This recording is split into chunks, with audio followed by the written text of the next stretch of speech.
denying or co-signing anything. I just question the timing. That's all. The motive for it. Gay is not something you turn. Hey, shit.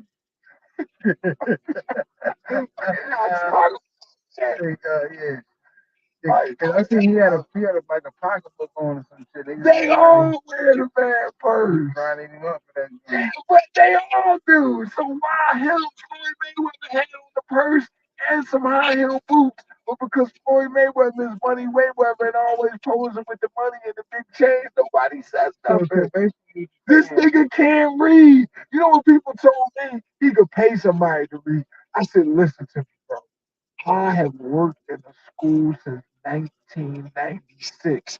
It ain't nothing you could tell me about the joy that children experience when they either learn how to read or somebody that's an important figure in their life, especially a male, gives them the cosign for something educational that they've done.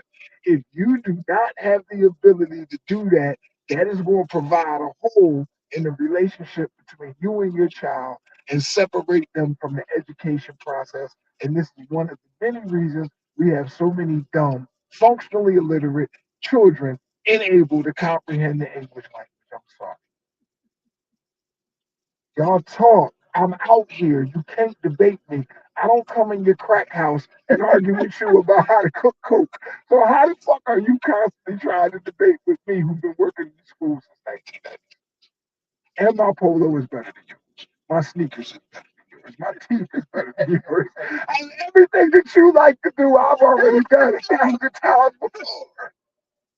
What is you talking about?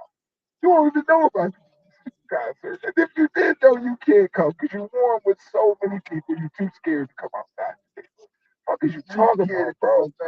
What is you talking about? What is y'all talking about? What is we talking about, Lee?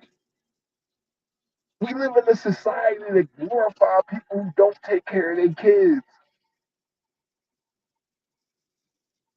We live in a society where an OnlyFans model can make more money than a school teacher. And we wonder why nobody values education and bitches want to strip more than they want to be educated. You're insane. We live in an insane society where people will see a crime and record it before they stop. yeah, it's just like that movie Idiocracy. You seen that movie? I have not. Idiocracy was the I movie know what the about. word means, so I Look, can look, only imagine. the theory was that because unintelligent people are having children more than intelligent people, that in the future, the people as a whole will be significantly dumber, right? That is already happening. So then this movie also deals with time travel. So at this point, they they mastered time traveling, right? Or at least they was attempting to master time travel. So they sent two average people into the future. They sent an average Joe and a black girl who was also a hoe, and who kind of looked like Kamala Harris. You know, All it was right, kind of all right, crazy. all right, all right. Let me add something into this that I would like to add for all quote unquote black people, quote unquote African American. You are not a hoe because you are black. You are a hoe that happens to be black. There are hoes of every nationality, race, and color. And your skin color and your zip code does not necessarily define your holiness. And I'm glad that you said that because you got to ask the movie that why does the movie have to depict the black girl as a hoe? The same reason that they have to take the strongest, blackest, most dominant person and make him look other than that. And that goes all the way back to the process of buck breaking. And this is why I will no longer use the word or terminology of young buck. I no longer call the Milwaukee Bucks the Milwaukee Bucks. I call them the team from Milwaukee because if you talk to Tariq Nasheed and you watch what was those joints that we used to watch at Black and Nobel? Hidden Colors. Hidden Colors, I don't know which one, three, four, five, maybe six. I'm not sure. Don't quote me, but you can quote me on this. The process of buck breaking. They wasn't just going through the slave quarters raping the women. They was also raping the men. And in the Greco-Roman culture, they don't look at it as being homosexual. They look at it as exerting dominance over another male. And what they do is they take the biggest, strongest black guy and they rape him in front of his women and his children to take away his manhood and demasculate him. As in, how can you look at a motherfucker as the head of the household after he's just been demasculated, deflowered, devalued, and ran down on in front of his woman and his child? It's also a way It's called book breaking. it's a way to play the role of the man in the household, Yep. so that you don't look to him for protection. You don't look for him for providing. How can he Now protect you you when right, he can't protect himself? right. That's a And it's psychological completely thing. out of the question. So not only will they break him, but they will murder him, Yep. dismember him. You know what I'm saying? And what he talking But about, they but also got that process where they took the one who they couldn't rape. What they would do to him is they would tie him to four horses and smack the horses and make them run in different directions and pull them apart in front of his woman and his children and everybody else in the sense of, okay, if they do that to Big Joe, if they do that to Mustafa, if they do that to Kunta, he run everything. He the biggest, blackest nigga. We all scared of him. If they do that to him, what the fuck they gonna do to us? So now everybody is quiet. now look, let me finish telling you the movie. Go ahead. So idiocracy Idiocracy. drama. Hold up. I digress. Go ahead. They send the motherfuckers into the future, right? They send a black girl who's a hoe. So we needed to explain that. Black girl who just so happened to be a hoe, and some white dude who just so happened to be named Joe, a regular Just Joe, so happened, regular Joe. a regular Joe, and they send him into the future, right? So in the future, everybody is significantly dumb, and because she's a hoe, right? She's a hoe from the old school. So now at this She's time, still smart. She's smarter than everybody else, yeah, right? him and her. So their theory is true. The average Joe and the hoe are the smartest people in the whole country. You know what I'm saying? So because she's a hoe from the old school, she used to sucking and fucking, right? So now in the future, the she's still recognized as a hoe. That's what's crazy about it. Again, that's why explaining that shit was necessary because even in this movie, even in How the do they know future, she a hoe if she ain't home? see what I'm saying? So she's look in the movie, she's in the future, and she's accosted by a potential giant. I like that word. So Casa. so when the giant comes up to her and like, hey, she's thinking it's like regular, like, all right, yeah, I know how to handle this dude, he's regular trick. You know what I'm saying? So she ready to go put some work in to get some money. So she realized that this dude, he just giving her money for nothing. Conversation. Yeah, he just like, hey, yeah, I like you here, and you know what I mean, just giving her money for no reason. And she But how do realized she realized that he was significantly stupid, and she's like, damn, I don't even gotta fuck this motherfucker, and he's just giving me money. look, Now look, just now overlay that or reference that to what you said about OnlyFans. That's the equivalent of today, where these motherfuckers is giving girls money, they're not even fucking. So right? so this girl is she's coming from an era where she gotta fuck for her money, and she's now fast propelled into the future where these people just giving her money just to look at her, and she's like, yo, this shit is retarded, and she just getting all the money. She's just taking all their money, like motherfuckers. So fast forward to the end of the movie, her and Joe become the president and vice president. So Joe's the president, and the hoe, Come the on, black bro. girl, is the vice When president. did Can't make this shit up. what is the date of This movie comes out. I think it came out in 2016 or some shit like all that. right, Terry all right, Crews is all in right, that shit. all right, all right. 2008 or something like that. 2008. All right. What I'm gonna tell you, what you always told me, one of the first things you said is that the hoe looked like Kamala Harris, right? You said that, right? And you said the guy's name is Joe. Stop. That's it. I don't need to hear no more. And that was before Kamala Harris and Joe Biden was vice president and president, right? Say no more. And this is why I know they got a black cell waiting for me. This is why I know I get banned, I get deleted, and why I wasn't. I'm not the person to sit up here and bitch and moan and complain. I'm just telling you I know what it is. And I'm comfortable with that. I'm comfortable with that. Do you know how many times I go to press my Instagram or press my Facebook and the shit that I'm thinking about pressing pop up at my timeline before I can even press it? I'm like, yo, this shit is crazy.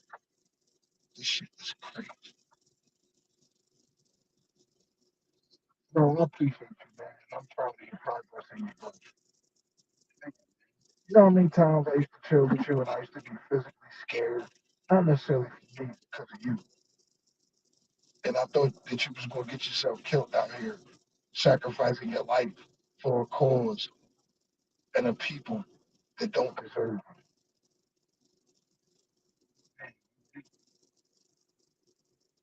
Nobody. Listen, because I be feeling like I'm Jesus Christ carrying the cross. You know, suffering in silence though. You know what I'm saying? You don't And it's like suffer. it's I like hear all you, right, these bro. motherfuckers attacking me up on the cross, I hear and you. it's all of these people attacking me up on the cross is people who I helped, Yep. favors that I gave out, I money and hear, shit. I Like, hear and you. it's like y'all really serious? Yes, they Y'all are. gonna put the nail in my Yes, they hand are. and all Yes, this they shit? are. Y'all serious? Yes, they are. Yes, they are. I can't believe this is absurd. I've been through all of that. That's why I see it from afar. But I don't always like to intervene. Like you ain't the type to go against, but it's like I feel like I don't know. It's hard to explain, but like I see everything you go through. I've been through 1,000 times. I had the Lexus. I had the Infinity. I'm the person that bought everybody chains, everybody fucking Jordans, because I felt guilty about making all that money doing TSS on other people's problems and misery. And I had a mom and a dad, spoiled ass, rotten Catholic school kid. I didn't know nothing about struggling or poverty until what happened to me happened to me. So even when you first met me, I was up. That's why I knew about all that polo shit, that shit you was on. I was on that shit too. That's how I knew we be polo together in the back talking. Right. You know what I mean? I remember all that. Hey, man, the transition is real. Like I said, motherfuckers used to call me Ralph. That was my nickname, Ralph. I always had some little shit on. You know what I'm saying? So coming up off of that shit, it wasn't easy because I got all this shit that I gotta get rid of, and I had to motherfucking literally just give away all kind of expensive shit. And it's like because I'm adamant about not adhering or acquiescing to somebody else's standard of fashion. You know what I'm saying? And it's like, all right, in a minute, for a little while, was a void period where I got to create my own style. You know what I'm saying? So, I like tactical. You know what I'm saying? I like tactical. Like, like I would be wearing like, you know, ACG type, Kevlar type shit. You know what I mean? Question. And back to the dumb shit. And this is even now, even smart motherfuckers. I cannot fathom somebody who got on ACG gear, boots, hoodie, sweatpants, and I'll be like, yo, what's poppin'? I'm whoopie whoopie whoop. You don't even know what ACG stands for. Do you know most, I would say 90% of the people don't know what ACG stands for that got no 80, 98% of the people that drive BMW have no clue. And if they do, they think it stands for Black Man Wish. Most people don't pay no attention to the fact that French fries ain't made in France. Hamburger ain't made out of ham. Hot dog ain't made out of dog. Buffaloes don't have no wings. Them little things right there is what I use to get people interested in knowledge, self-improvement, and quote unquote weird shit where it don't seem weird because that's something right in front of their face where all your Balenciaga and all your drive-by drill, damn, you right on there. I've been eating buffalo wings my whole life and I never paid no attention to the fact that it ain't no fucking buffaloes. And the buffaloes that's left don't have no fucking wings. No buffalo cap. What the fuck am I eating? Right. It's like motherfuckers be talking about the lion is the king of the jungle, and the lion don't even live in the jungle.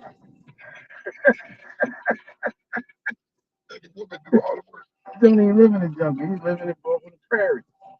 Every time you see a lion, chilling, killing, fucking. Every time you see a lion, and he on a prairie, open plain like a motherfucker. He ain't in no dense jungle. I got another one. You can live free, you can live free drinks for the rest of your life. This question right here. How many tigers are there in Africa? 1,000,000, 100,000, 10,000, 1,000. How many? It ain't none. Exactly. Ain't no tigers in Africa. Right. All in Asia. Right. You make me have to try to pick one of them answers. You know, and if you're not thinking, if you're not processing information, you know, and you like Ray Charles in your way through life, you will answer a question like that, And this is and not even realize that you just got played. and this is how I am able to function in the school systems and have such a big grin on my face and smile every day. Because this is what I use to get motherfuckers. And even the most dickheadest, angriest, violent young boy, and even the most sassiest female, male ass wanna be Muslim who only wear the kimar when her hair ain't done. I'm saying that. And I gotta tell you this one, bro. When I first got there, I had this young lady named Susan. She was so bad that normally they don't put guys and girls together, especially older guys and younger girls, because of the obvious situation. And I'm gonna pre-reference this by the fact that I don't even wear sweatpants. I'm just gonna leave it. You're very smart. You read in between the lines. And I don't even wear sweatpants. The point I'm trying to make is they put me on her because they said that because she has a great relationship with her father and her father was locked up, that she works much better with men than she does with females. Cool. My point is, she was a female, but because her dad was in jail, she acted just like a male with jail tendencies. Because we have a new phenomenon. Bro, we have a new phenomenon in the urban community because so many females are dudes nowadays, the roles been flipped to the point where now we got just as many or more single dads and deadbeat moms as we used to have deadbeat dads and single moms. We have dozens and dozens of single dads and moms in jail, in the streets, in a relationship with another female, in a relationship with another nigga, were so strung out on drugs that they are unable to take care of the children. And the dad got It's like how women like this, how a lot of females this, you know, their accolades is in a reflection of a man. Like it's like, all right, they're not. It don't sound like a woman telling you, you know, her attributes and things about her. You know what I mean? So like, if you ask a woman, well, you know, name some things that's good about you, or what makes you special, or you know what I mean, are you marriage material? And they'll say things like this, or sometimes even without asking, they'll be like, I got my own house, my own car, my own everything. I got a job, and and it's like those are not accolades of a woman. Those are accolades of a man. You know what I'm saying? And it's like they don't even be realizing that they're saying these things like a man, and it's like, all right, shit that you striving for is all man shit. Yeah, I got my own house, my own car. This. I guess That's not your lane. I guess what I would say is That's not your strength. You know what I'm saying? I guess what I would say is um, in the wilderness of North America, and I hate to go NOI, but this is the best way I can break it down is in the wilderness of North America, we on a patriarchal society where we come from, we on a matriarchal society, which means patriarch is the patron, which means the male. So we live in a male dominated society. Where we come from, it's more of a woman situation where a woman has a specific role and a man has a specific role where they work together. In this society, the man is dominant and the woman is subservient. So, in order to keep us down, They make the woman subservient where the man should be. And when we mix up and compete and conflict, this makes the children confused. And this is the situation that we're in right now. And what he was saying was, it's not so much, what I'm trying to say is, my professor told me that eventually, he told me this in 1994. He was like, Eric, we're going into a state of social anomie. And social anomie, where we in a state of normlessness, where what was normal and what was considered the norm is no longer the norm, where what we consider male roles will now be taken up by females, and what we consider female roles will now be taken up by males. I was 55, and at no point in time, any time before I was 30, did I ever hear of anything called a male nurse. I also never heard of anything of a woman police officer. It's like all the roles that men used to have is being taken by women, and a lot of the roles that women used to have is being taken by men. And what I'm trying to tell you is, it's an agenda to demasculate the society. And anybody who's an old school type of male, they label you as a toxic male, toxic masculinity.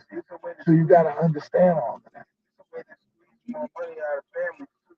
Because it's like, all right, like Everything got to you do know, with even money. when you think back in the day, regardless of who makes more money, the man is who makes the decisions in the home. So the man that makes decisions on what money is being spent in the home. You know what I'm saying? As people who do sales, they now target women as the sales.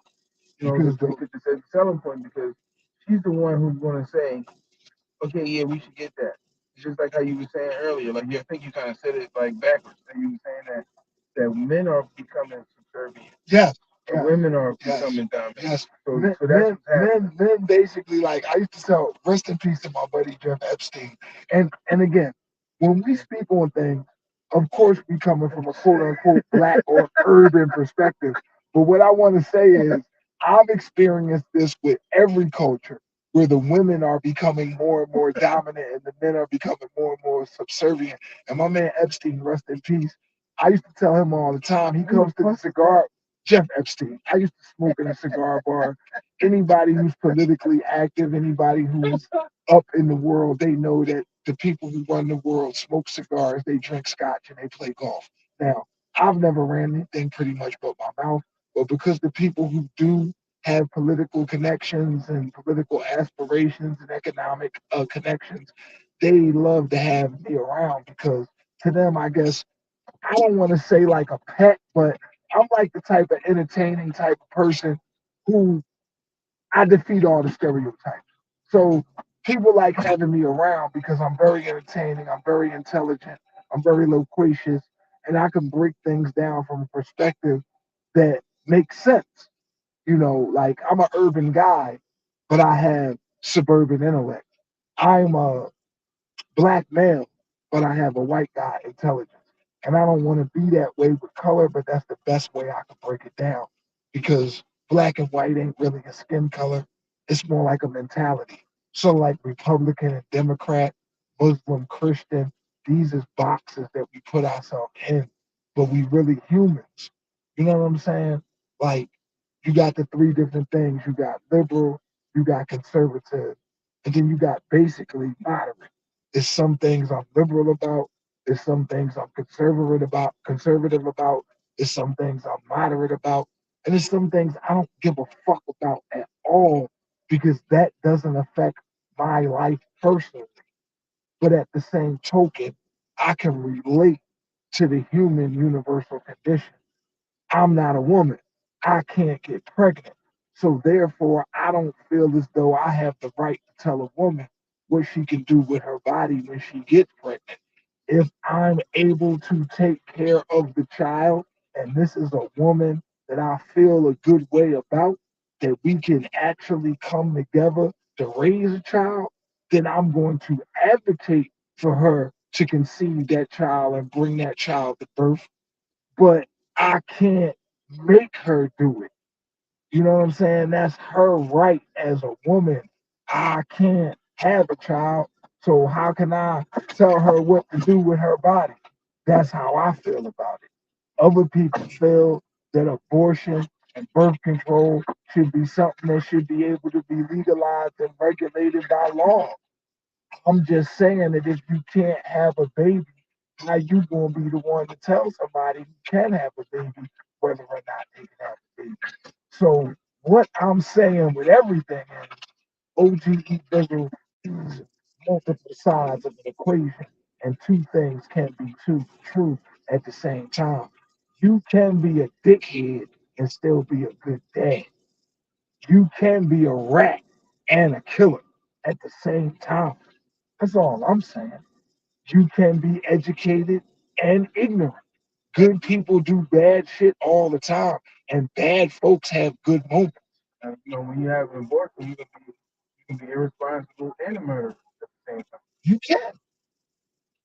And you could punch somebody in the jaw and they could fall down and hit their head and die. And that's just as much of a murder as if you went up to somebody and shot them in the eyeball and blew the back of their brains out. We have conditions and we have stigmas that we put on people. Shout out to Dick Gregory. Dick Gregory, whether you believe it or not, people talk about this one being a plant and that one being a plant. Okay, I will guarantee you this. As my brother Red Pill Rescue can tell you from being one of the most banned, blocked, and deleted people on all social media, the title I once held before he took it over from me, that anybody who's super successful on social media has to be some sort of connected person, whereas their message is able to get out. And when you run afoul of the algorithm, when you run afoul of the powers that be, they will limit your views. You will be shadow banned. And if you've never been in Facebook jail, obviously you're not talking about anything that's really important to the people. Because if you was doing something that was worth doing, you would have been banned, you would have been deleted, you would have had your comments removed.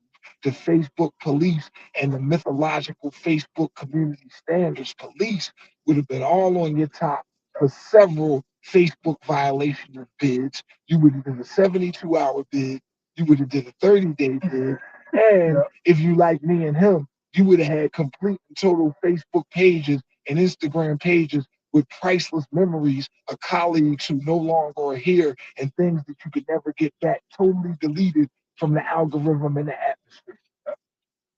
And anybody who is on what we on can tell you this. Anybody that you see hacked at 55,000 started a new page, they wasn't hacked. They was deleted because something they was talking about or something that they was posting had the power to reverse the agenda that the elites have for us. And the agenda always brings back to three things: power, control, and deletion. Power over the people, control over the information, and deletion of the population. Because the people that run the world view 85% of you motherfuckers as useless eaters and troglodytes that need to be destroyed and eliminated. They think that all y'all care about is sex, drugs, and some sort of food. And as long as you got somebody to fuck, something to eat, and something to listen to or watch, you're going to be completely satisfied with your life.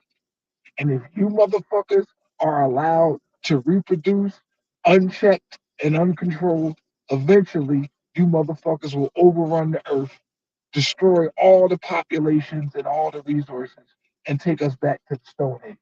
I personally don't agree with that theory, but what I agree with don't have nothing to do with the people who seed your food with poisons, who run clouds through the air or planes, putting chemtrails all through your motherfucking atmosphere. It's metals and poisons through all the foods that we eat.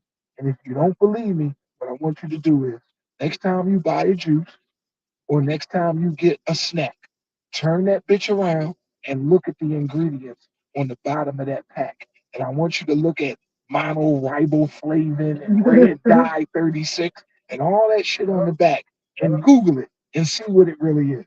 And then you tell me if what I'm saying is crazy. And what I want to tell you is this.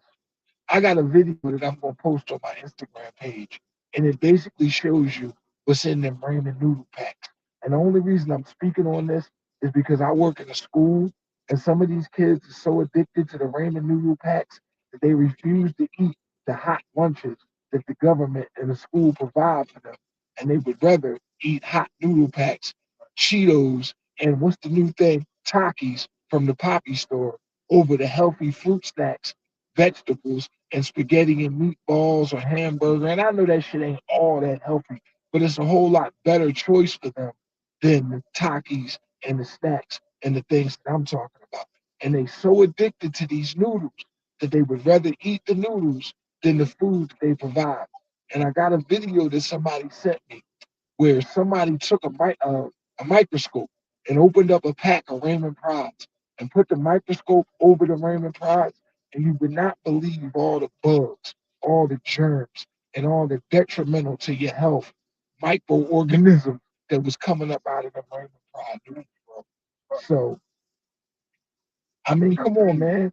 Look at Supersize Me. Something else for y'all, Supersize Me. A guy ate McDonald's food for 30 days and showed you what happened to his body. And I want everybody to punch in this. I'm gonna let my brother Red Pill Rescue talk after this. I want everybody to punch in this. The McDonald's hamburger, with any McDonald's experiment, they had a McDonald's hamburger sit out for 180 days, and it looked exactly the same as it did on the first day that they put it out. Any real food is going to go bad within a day or two. How can a hamburger be sitting in the same spot for 180 days and look exactly the same? I'm out. Peace. Blessings to you. You know, it's crazy because when you were saying that, I know a girl who feeds her kids Roman noodles, and she's like adamant about it. My We've kids all love. eaten them in times of She's like, my panic kids and, love you know what I Roman. mean? We've But all eaten. the crazy thing was that I remember she was saying to me that she was like fearful of any man being around her children. You know what I'm saying? So, and I'm like, so she's like, I just gotta protect my kids. It's crazy out here. Exactly. And I said, well, can we agree that you feed your kids poison? She like, no, what you talking about? I'm like, oh, you feed your kids poison. You take your kids to Wendy's, McDonald's, and Chick-fil-A, and all these places, and your kids love Roman noodles. You know what I'm saying? You take your kids to the dollar store. Like, who shops and eats food at the dollar store? You claim that you're trying to protect your children, but you people don't know. know, listen, you ain't driving a BMW and taking your kids to the dollar store.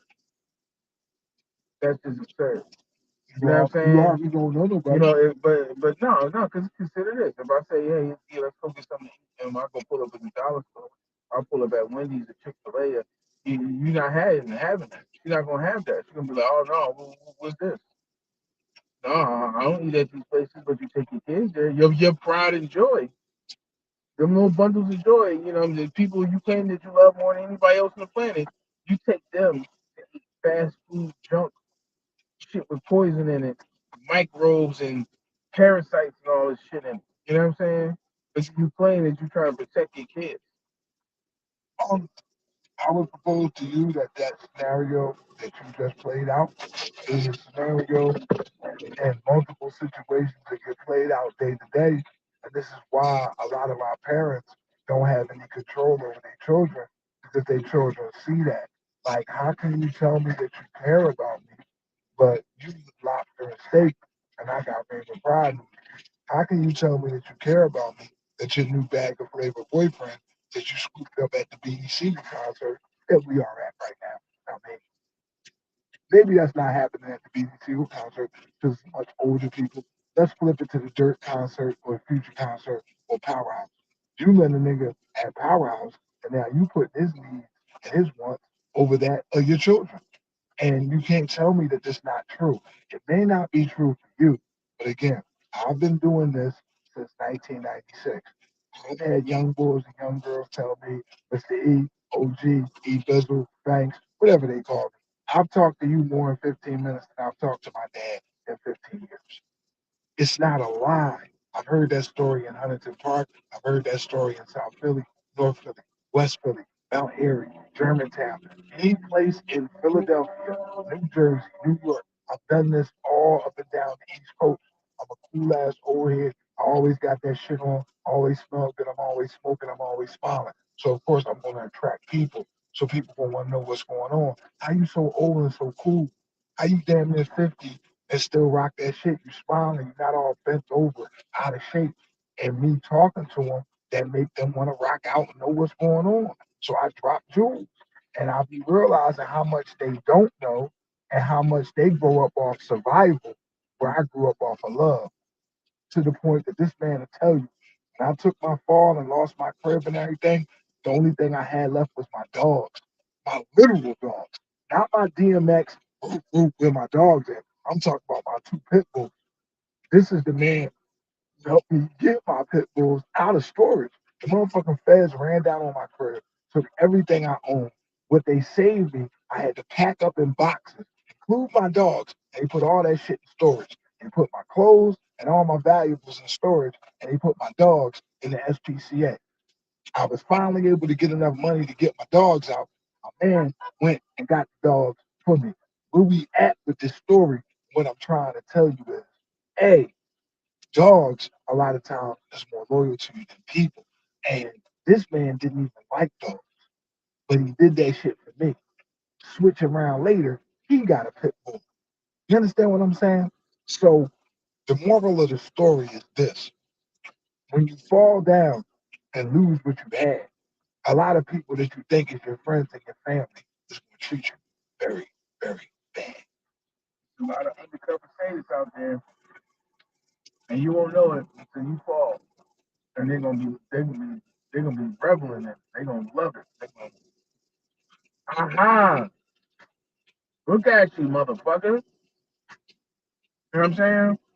The best way I can explain it to you is people will come from all the way across the country for your funeral, but they won't come around the corner and give you $2 if you need it. Think about that. You got family who you don't see until you die.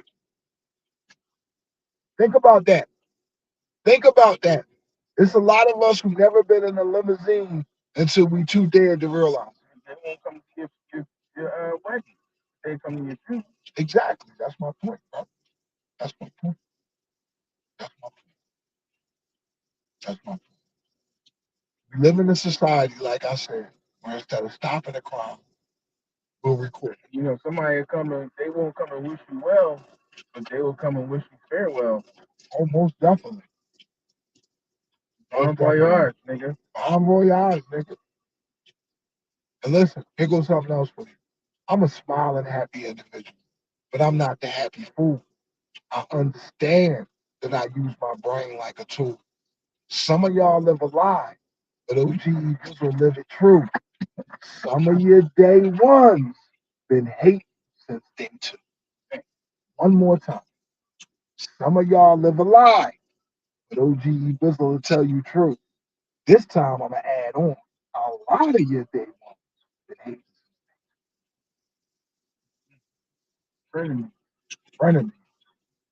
Let's discuss most of the gangster famous hood movies that we watch.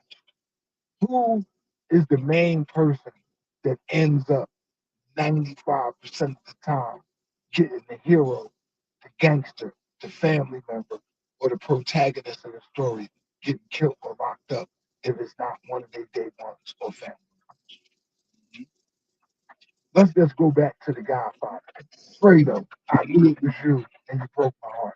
His own brother set him up to get lined up and killed. Let's go to the next gangster movie that everybody knows. Scarface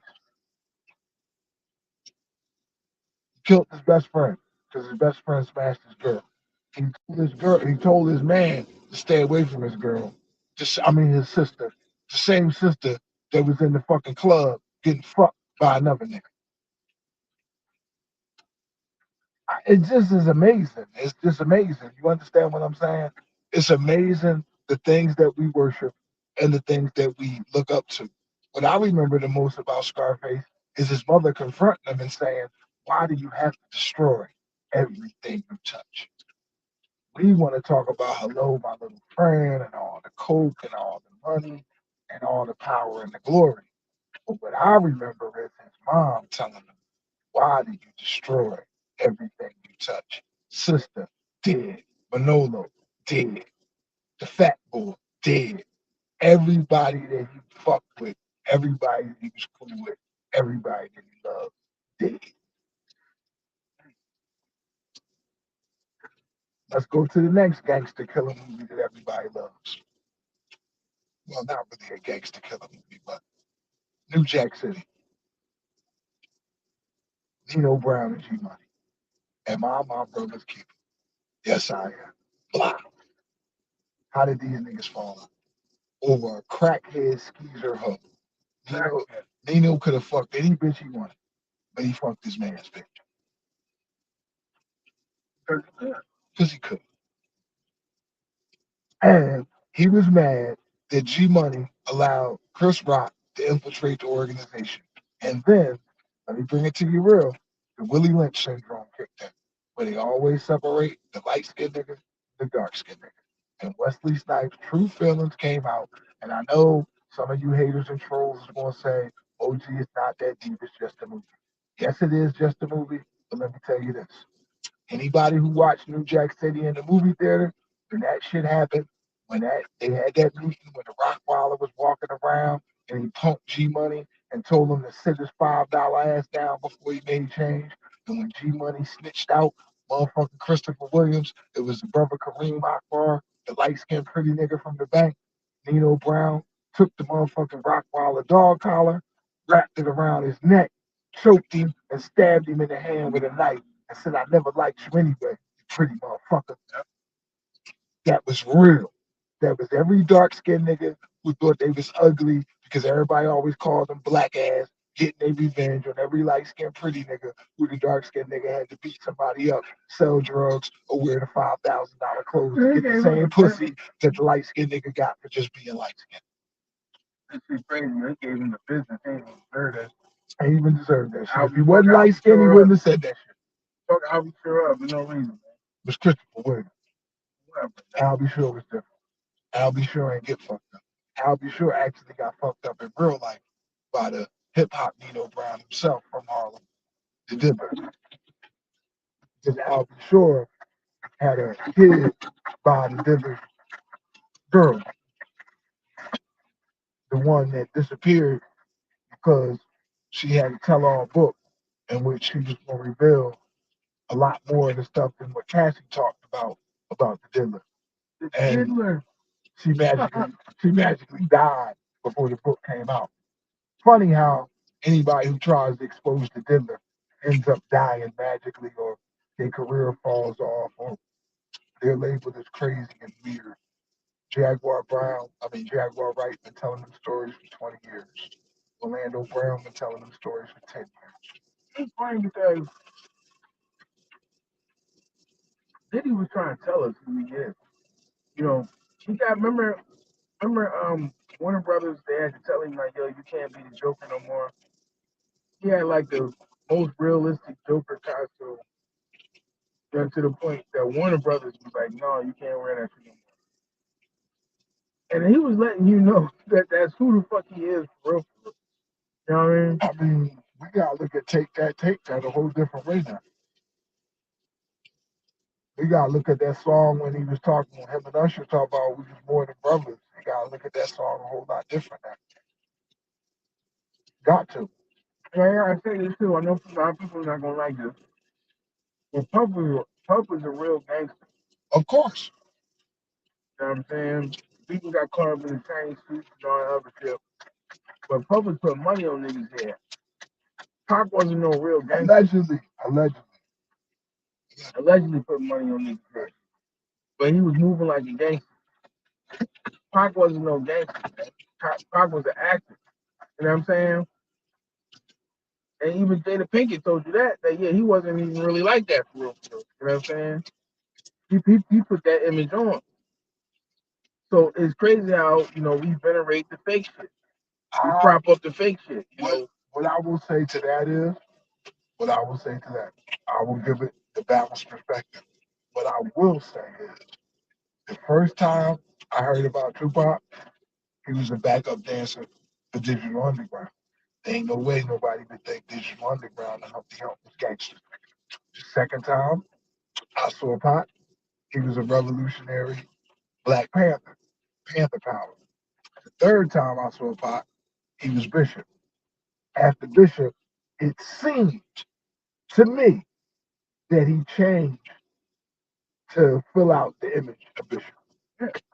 And then when that shit happened, and everybody want to talk that shit, he want to talk that shit about Big. This is where the acting come in. Big and everybody else from Brooklyn warned him about hanging around ain't shit ain't that and Emmy Henchman and all them dudes he was hanging around. They warned him. These dudes is bad dudes, they gangsters and killers. You're not a gangster and killer and you're not from here. Don't be hanging with them like that. He ain't wanna listen. Whoopty whoopty whoop, he hanging out with them dudes. The situation happened in the hotel room. They all was part of. He was the one who went to jail. Whoopty whoopty whoopty whoop. He go to the studio. Whatever happened happened. You can't ask. All right, the best way I can explain it is me and him tight. Me and him not from Erie Avenue. We cool with everybody down Erie Avenue. If we was to go to Black and Nobel, right, and this would never happen, but this is the closest I can give it to you as my example. If this man, who I'm cool with, and we neither one of us is from Erie Avenue, but everybody know us down there. If he tell me, E, we up in the studio at Black and Nobel, come holler at me. We down here, whatever, whatever. Cool. That's one thing. That ain't what happened. What happened was Biggie and them was in the studio. Somebody else recorded at the studio. Tell me to come down or tell Biggie to come down. You come to the studio, motherfucker, my man out there smoking weed up top. Yo, come on up. He tell you to come up. Some other niggas who ain't got nothing to do with us rob you. How is that my fault? But the motherfuckers, like, you get robbed. How is that my fault? You get robbed during the time that you're talking greasy to the same people who they warned you about. They warned you about, yo, don't fuck with these people. They bad people. You talking greasy to these motherfuckers, demanding money from them. You know what I'm saying? Calling them out on their integrity for their lacking manhood and all this other shit. And in the midst of all of that shit, the back and forth shit, you go to the studio because you still thinking, you still under the belief that you can talk crazy to these motherfuckers and they still gonna pay you. You know what I'm saying? And that's then you get shot. And then what do you do after you get shot? You blame the motherfuckers who was up in the window, like, hey, what's up? You know what, Hannah? You know what I'm saying? You don't put you can you in your bright mind you can put two and two together. I was talking greasy to these motherfuckers who artists is this, and I went here and got shot. So it's like, yo, you that's some sucker shit. Like, you know who the fuck did this shit to you. And that's everybody know he know who the fuck did this shit to him. So why you blaming on both? And you blame somebody who stashed your burner. But when they brought Big out of there, he had Pac burner tucked on him. You know what I'm saying? And put the other burner in the piano. You know what I'm saying? So it's like, man, like he did that for you, and then you still turn around and talk shit about it. That's not what a man of valor does. But it's like it's crazy because we venerate the fake shit.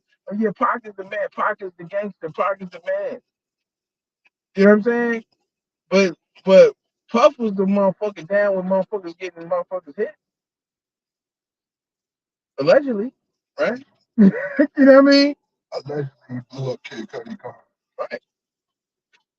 So it's like it's arguable that fucking P Diddy is more gangster than Tupac. You know what I'm saying? He got more dead bodies. And let Jada Pinkett tell it. You know, she would probably nod to that. Like, yeah.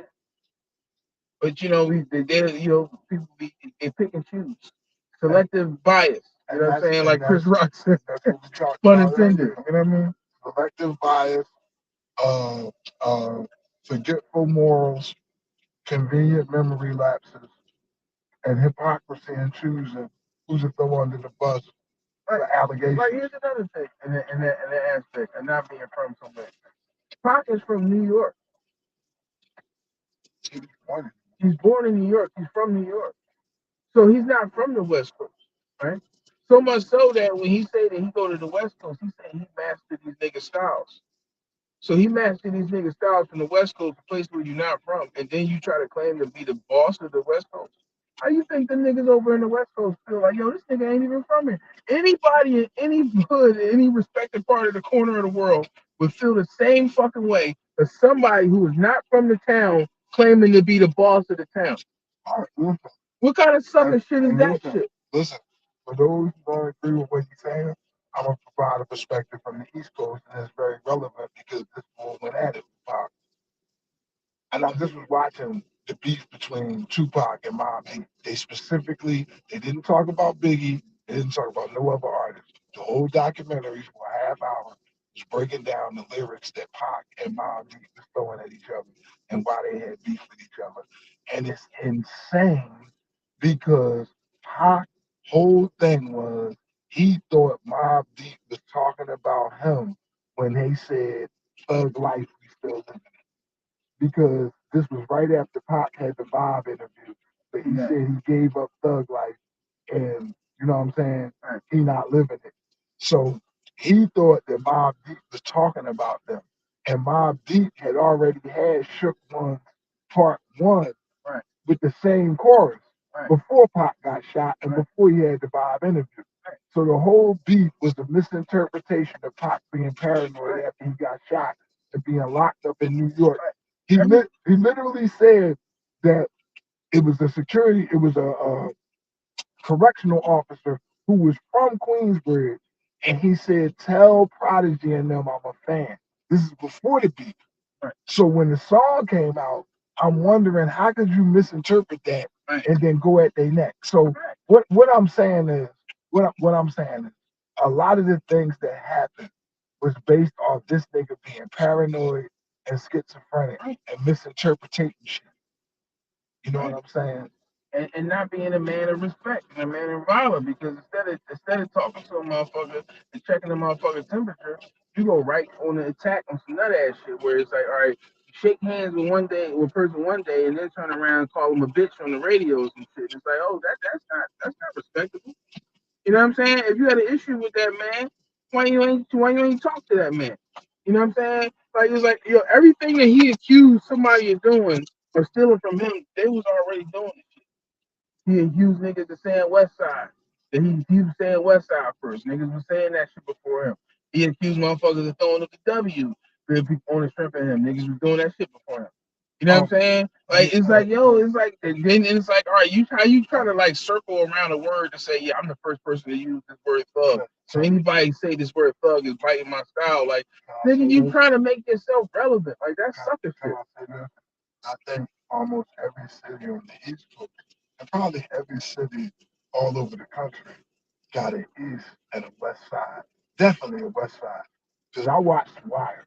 The whole beef was East Side versus West Side of Baltimore.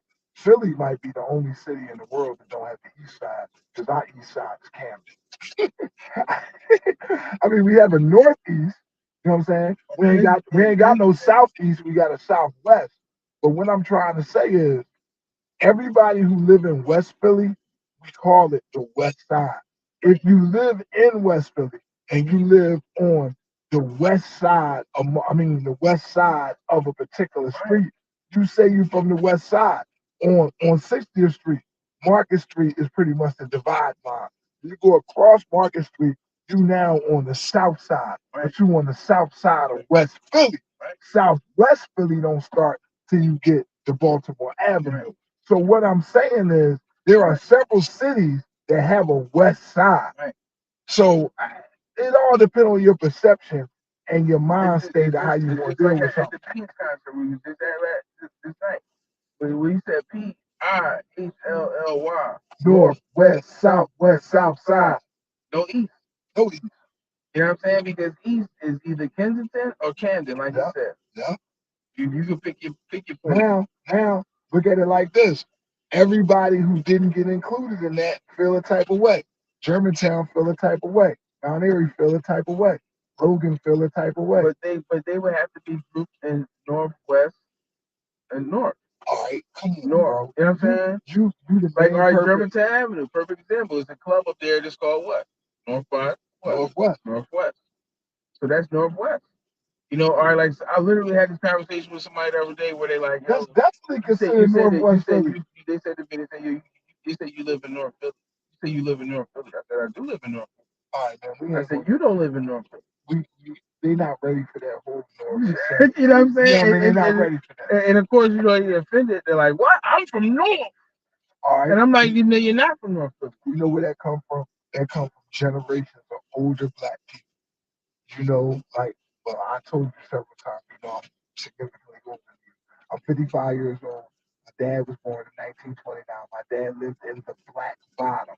When my dad was born from the late 20s to probably all the way up to the 50s, black folks predominantly lived in the bottom. That's the only part of Philly we lived in for the most part. That's where we congregated at. It might have been different families here, scattered there. Yeah, okay, my family been in Germantown for 100 years. I got you.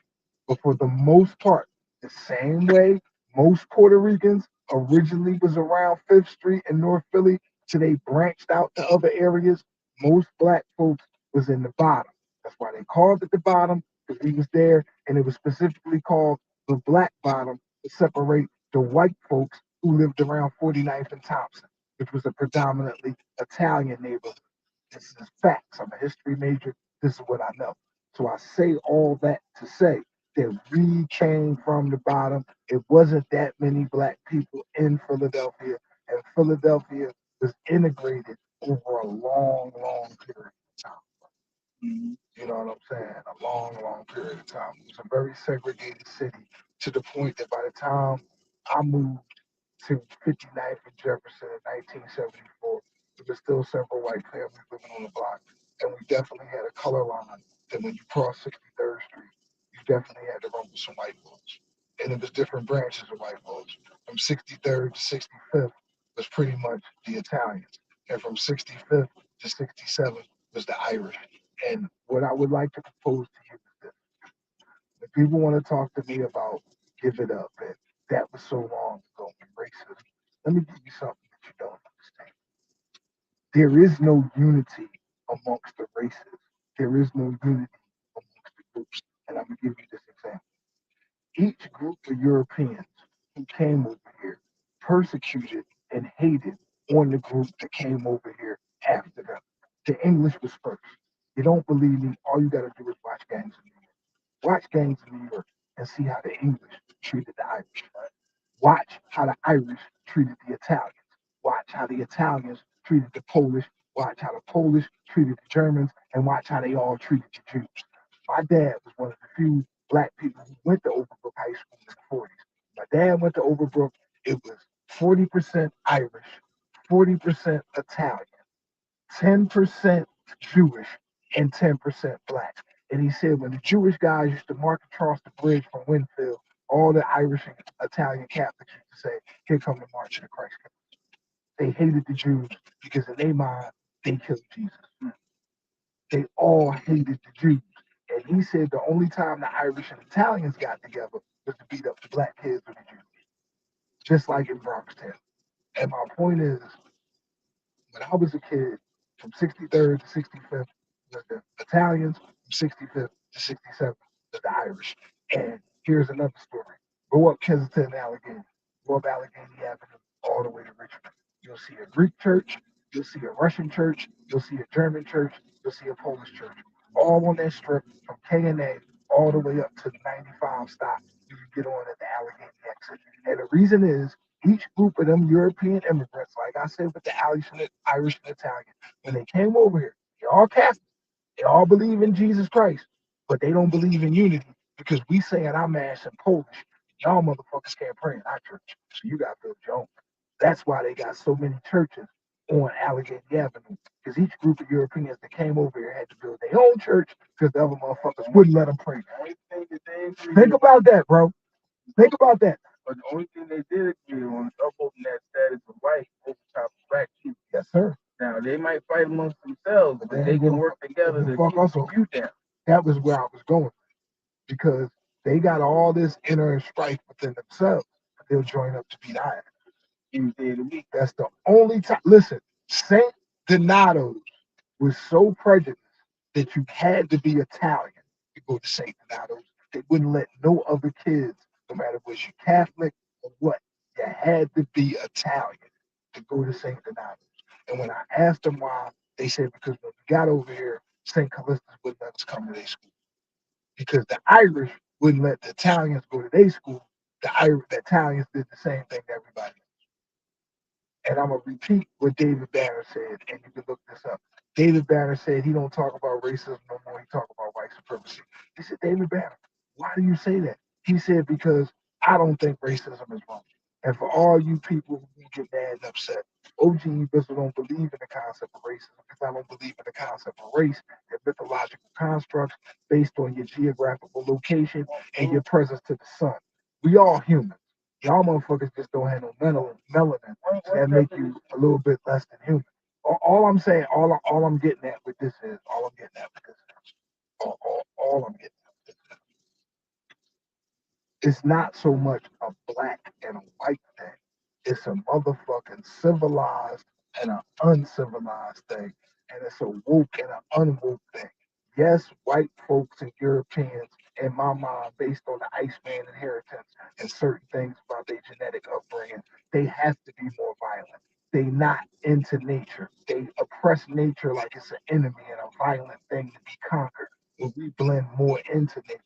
But the more we have to be the way we have to be, we just like them, bro. But see, this is what I was gonna say. One definition of racism is one a racist is one who's concerned with their race. Now, see, people And can I don't think that's a wrong thing. see, people can accuse you of being concerned or overly concerned with your race or only being concerned with your race I don't think and that's a saying that problem. that's a bad thing. It's not. You know what I'm saying? Saying that It's not. you should be more concerned with everybody as a whole. You got to be concerned And with it's like yourself for first. somebody now think about it. Now think of this. Look, we don't have to tell anybody anything. We can just allow you to think. We lead you to the thought and let you think. Now think about this. A black person, a black person who is talking about black power or just venerating their culture in some regard. And then here comes a white person telling them, "You're wrong. You're a racist. You need to preach multiculturalism." You know what I'm saying? Definitively, what they're saying is right, but morally, it's wrong because you telling me that I'm wrong for teaching my culture, especially when my culture has been prohibited. You know what I'm saying? So when I'm trying to right the wrongs of the past and what your people did to me, you telling me that I'm racist because I'm only one to talk about my people. So yeah, so the idea of racism that shit can be used in any fashion that somebody wants to use it. But the real problem is white supremacy. Because when you That's what go David around Banner oppressing, said. because it's one thing to be concerned with your race, right? Just like all right, like when the COVID shit happened and the Asian people were giving out care packages exclusively to other Asians, and people were saying, "Oh, that's wrong." Well, okay, but now what if black people are doing that? Then somebody can come along and say, "Well, then that's wrong." So if you agree with the Asians being wrong, then you will also have to advocate and agree that it would be wrong for you to give out something to another black person solely because they're black. All right, You know what I'm let saying? me ask you this. They saying it's wrong for the Asian people to give out care packages strictly to Asians, but wasn't it wrong for us to label it the Asian flu? It ain't it wrong for us to label Muslim oils Muslim oils? Listen, and I'm gonna keep it. I'm gonna keep it 1,000% funky with you, bro. If I hadn't had that happen to me at Lincoln University in 1996, I would have laughed at that a whole lot harder. Shout out to my man Isaac Dunn, who wasn't even a Muslim. He just happened to have a big ass beard and a big ass afro, and he was like Red Pill Rescue, straight up polo dude. And he started hanging with me and my squad, and we was on our God body, don't die on me, son, Army fatigue, Mob Deep, Wu Tang, and he was really influenced by that. And what Red Pill Rescue did over the course of 4 years, he did over the course of 4 months. Just gave up all his polo, all his Jordans, and just started wearing the same black shirt, Dickies every day, and becoming a super Afrocentric dude. And it just was kind of sort of amazing to me how that shit happened. But my point that I'm trying to make is that black, it's just more like a mentality. Like it's almost like in Africa, they don't judge your blackness by your skin color. They judge your blackness by how African you are. If you believe that the plants and the trees and the rocks that have been there longer than you, that they are worthy of the same respect that you give to yourself. If you believe in Mother Earth and you don't want to desecrate the earth and trash it, and you plant and farm in a respectable way, you are African. You know what I'm saying? And you could be the darkest motherfucker, but if you manipulating the resources in a capitalist fashion and destroying the land for profit, then you was a fucking European, you a settler, you a colonial, you a colonist. You know what I'm saying? It's like we got black people with white masks. They wear the mask of the oppressor, the colonial. They got the same attitude that that man had. He judged you by what you wear, what you drive, where you live, as if that is a cover for your immoral, depraved behavior. And because you got money, we look the other way at your bullshit. But the broke 9 to 5 dude, he the weirdo, he the pervert. But you rich people is doing way more perverted shit right in front of our face. And it's celebrated and it's given awards. And only when that person run afoul of his masters is when they put the dirt out in the street. Like y'all want to savage Bill Cosby, but everything he was alleged to did, he did at the Playboy Mansion with Hugh Hefner. So wasn't Hugh Hefner doing the same thing? This nigga had underage bitches on the fucking magazine. What is you talking about? That's and you can't look at something that happened in the 70s with the 2000 lifestyle. That's what they was doing, popping pills and popping bitches. And my problem is this: if that's how you felt about it, why do you wait 35 years? Why do you accept gifts? I never got molested or abused in that fashion. I never did no sexual interactions with somebody that I was forced to do against my will. And if that did happen, I definitely wouldn't be calling that motherfucker, writing that motherfucker letters, and going back and forth for lunches and dinners with the same person who allegedly molested me and abused me. And I'm sorry, I'm a therapist and a mental health worker, and I've done with it. I've dealt with enough molested and abused people who told me my story, their story. And the last thing they ever do is keep in contact with the molester. It's just not believable. So I understand that people find things upsetting. I understand that people find things uncomfortable. But us intelligent people who do the research find you ignorant motherfuckers who believe everything that somebody tell you without doing the research for yourself. Just because somebody is in a position of authority does not mean they're not lying. And just because somebody is in a position of what you think is powerlessness and unimportantness, and I don't know if unimportantness is a word, but I just made it up. You think because somebody doesn't have the status that you feel is worthy of listening to, that what they saying is bullshit. And that's just not the way it is. The truth is the truth no matter who speaks it. And we gotta stop selectively choosing who we listen to. Stop looking at the messenger and listen to the message. That's all I would like to say.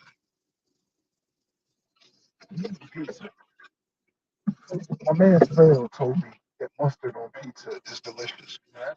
I couldn't possibly believe that shit. I couldn't believe. Well, I like tomato pizza because back to the Italians. My Italian friends at the tailgate, they don't eat pizza. They eat pizza pie or tomato pie. Tomato pie don't got no cheese on it, which is pretty good for us black lactose intolerant people. I digress. Finally got a piece of the pie. And if it's another piece, I have something. I think It's not that you can have it. you motherfuckers say that You want it? no, I'm good. I'm good. I got some salmon. I got some salmon Alfredo. That was just good because that took the liquor off my stomach. You know what I like to say, man? This is some funny shit. I don't have as many because I've been drinking and smoking and the whole drink. But coming in here tonight, I was subject to a metal detector now. I work at CSC, which is like Community Service Corps, and we do security. We the boys in the yellow shirts that be surrounding the basketball courts, the football stadiums, the baseball stadiums. When the people run on the field, we the ones that tackle them.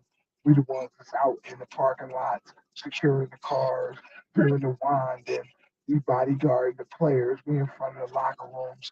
If you be on my Instagram, you'll catch me smiling and grinning in the stands with the mascots. The camera always follows me. Point I'm trying to make is this: you can't tell me nothing about bodyguard and wine that I've been doing it for 2 years. So I know how to smoke shit in and out. You take all your metals like that out. They not the weed, they don't even bodyguard you or wine you. You go through a metal detector just like the airport screener. So if you take everything out, weed in your pocket is not gonna go off. Point I'm trying to make is I had my Muslim oil in my pocket. So because it's not metal, I didn't really give a fuck. I put that out with everything else. These motherfuckers took my Muslim oil, but didn't take the fucking 5 bottles of E and J that I had. They didn't take the fucking hold up. They didn't take the fucking hold.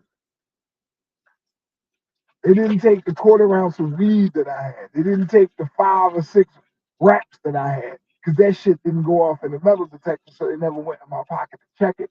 But because I was being a generous sport and had my charger, my phone, my pick, all that shit was in one pocket and my chapstick. I'm not thinking that Muslim oil is illegal. And the reason I'm talking about this is because he made the statement about, Muslim oil is kind of hypocritical. And how could you be a security police force and you deem that Muslim oil cannot get in a facility because it wasn't labeled? And okay, as a person who used to cop syrup, I never sipped it, but I was the type of person who could be good in any neighborhood. A lot of my syrup sipping friends had beef in North Philly. You can't cop syrup in West Philly. If you're from West Philly, the only way you could get syrup is to go up north. They beefing with North. They can't go. Oh, here, I give you 20 extra dollars if you ride up north and cop me some syrup. So the point I'm trying to make is the Muslim $5, $10 Muslim oil bottles, that's an ounce of syrup. So I understand why they didn't want the bottle in there. But my point was, They're like, man, come on, man, it's a Beanie Siegel concert. You can't bring yeah, this, yeah, man. I got all of that. I got my purple rain. Yeah, I got you. I understand that. The nigga, it's frankincense. It's what they gave to baby Jesus. You can smell this shit. Right. No, I understand over here, but it got to be properly labeled. Okay, so you're telling me that if I had got this off of one of the dozens and dozens of Akis that I go past every day at the stand, or the ones that's in the trolley trying to sell the oils that I already have, if I'd have got it off of one of them and they had taped around it or wrote graffiti on it, frankincense, that would be allowed. But because I happen to have a bottle that don't have no markings or clear tape on it to tell you that it's frankincense, you telling me that it can't come in? You're like, that's exactly. I'm like, you're fucking insane. What I wanted to do was pull out the fucking weed and pull out the liquor and let him know, you just let me in with this shit that's illegal, but you denying me. But I said, you know something? I want to smoke my weed. I want to drink my liquor. So I'm going to wait till I get inside and go in the bathroom and expose this dumb shit and do it right now. But do you people understand how crazy and insane that is? That they stopped me from getting into the concert with oils, but they didn't stop the weed and they didn't stop the weed. That's funny as shit because Terrell Parker was They had didn't just stop the weed. He didn't stop. the mayor just had a swearing in ceremony there and like what the beginning of February or something like But that, that. After that, guess you what? know, and then the motherfuckers today they're smoking weed and getting drunk. I got I got one better for you than that. When I told somebody at the school, one of the old heads at the school, or one of the older ladies, and again, when I say old heads, I mean older than most of our target audience. I'm 56, so well 55, right? A lot of my youngins is in their 40s and got grandkids. So when I say youngin, I don't necessarily mean youngin like how y'all mean youngin. But the point I'm trying to make is I told one of the school teachers I was going to the BB Siegel concert. She was like, "Yeah, I want to go, but they were shooting out there the other day. I'm scared." I'm like, "Shooting outside the Met?" Sure enough, when I googled it, you can Google anything nowadays. Crime scene outside the Met. Bang. Sure enough, one old head, 46, got shot in the eye. His homie got shot in the leg. They was in a shootout in front of the Met. They was giving as good as they get, and they lost because they got shot, and the people that were shooting at them got away right out in front of the Met on Tuesday. But I'm oblivious to that shit because I know I walk with the ancestors, bro. I'm not fucking nobody's girl willingly. If I am, I don't know that that's somebody's girl. And she doing a good job of pretending that that's not happening. I'm not in nobody's mix. I'm not on Instagram being chatty patty and none of these little gang wars and beefs, even though I know 1,000 of these young boys, and I feel as though I could say something, but it's past that, bro. Blood is being spilt. Once blood has been spilt, you can't go back. And my man Red Pill over here, he told me is you can't get mad at sick people. So what I'm gonna give you is this. I'm not gonna tell you the barbershop because that would give it away. It's a famous barbershop in West Philly. It's a beef going on between people on near 51st and Haverford and people near 59th and Master. The beef been going on for quite a while. A lot of numbers on the scoreboard. I'm talking y'all language. I don't really believe in none of this shit, but I got to get the message across. And this happened maybe 3 or 4 years ago. My man was like, "E, you work at the courts, you work at the youngins. I want you to come through. Listen, if you got something to say something. I know you used to yell." So he had to summon the leaders of that side, and the leaders of that side got together at the barbershop and just have a simple talk trying to hash it out. I got up there, I said, whoopty whoopty whoop, Lucy E Bizzle, I've been working with you, whoopty whoop. I've been to a lot of funerals, been to a lot of janazas, went to Catholic school, I rap, I know famous people. You don't have to be a sucker, you don't have to be a clown, whoopty whoopty whoop. I know this one, I know that one, been through this, I've been through that. I'm at the courts, I save a lot of kids. Judge Brothers, oh yeah, we know Judge Brothers. I'll make sure motherfuckers don't go to Judge Brothers. And no, life is bigger than West Philly season. Bang, said that. But, you know, pretty much that's what I said. It wasn't real long, maybe 5 minutes. They listened, they didn't disrespect nothing. The leader of one of the sides got up and he said this. He said, "Old head, I hear what you're saying and I appreciate you. But they up 5-3. And until we even the score, go ahead. We ain't trying to hear shit you got to say." He paused and said, "Respectfully." That was the first time I ever heard respectfully. Now I see it all the time. I hashtag it. Respectfully.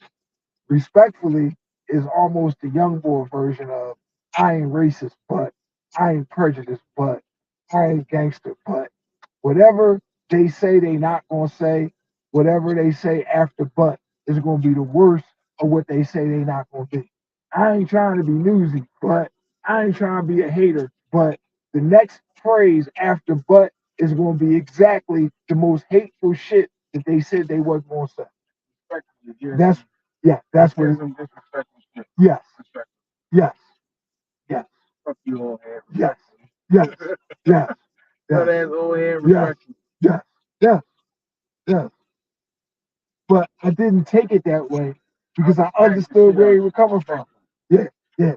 And this respectfully slap the shit out and this is why we have a lot of the deaths that we have now.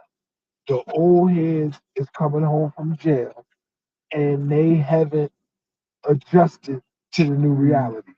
The young boys is living in a disrespectful, ignorant time where you can be disrespectful and ignorant, and either people are too scared to check you, motherfuckers that evolve and don't want to go there, or they too old to even deal with you.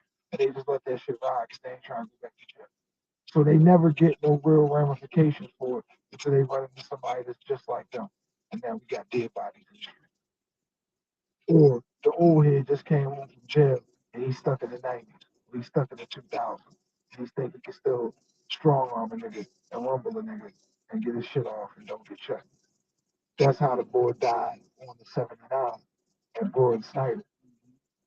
And that shit was all over the news because they had it right on the camera on the scepter.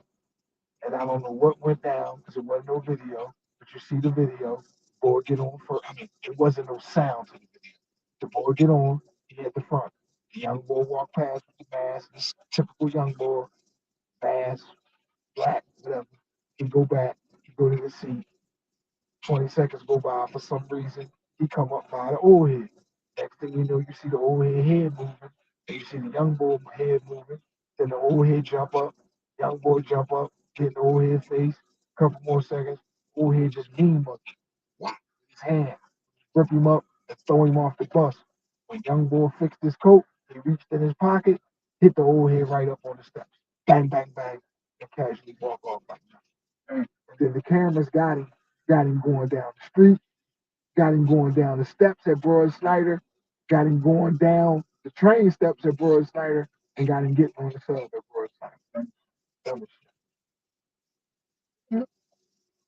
my point is, I done been that old head 1,000 times. Just lucky the ancestors. However, because I work with the youth, I deal it. I know how to say it in a way where it ain't gonna be none of that. You know what I'm saying? I do the best I can to avoid them situations. And the only time I ever thought it was gonna go left was earlier this year, right before I switched from Gratz to Shoemaker. I was on the 10, and they get on disrespectful because they don't pay. The young boys don't even pay to get on the trolley no more. So they get on whatever. They come all the way to the back. I'm trying to avoid them, but I can't. So young boy is sitting right behind me, and the way he's sitting, his knees is in my back, like his knees is in the back of the seat, and I feel that shit. I'm like, and they talking. I could have dealt with that because I got back pain as it is, but that shit wasn't even bothering me.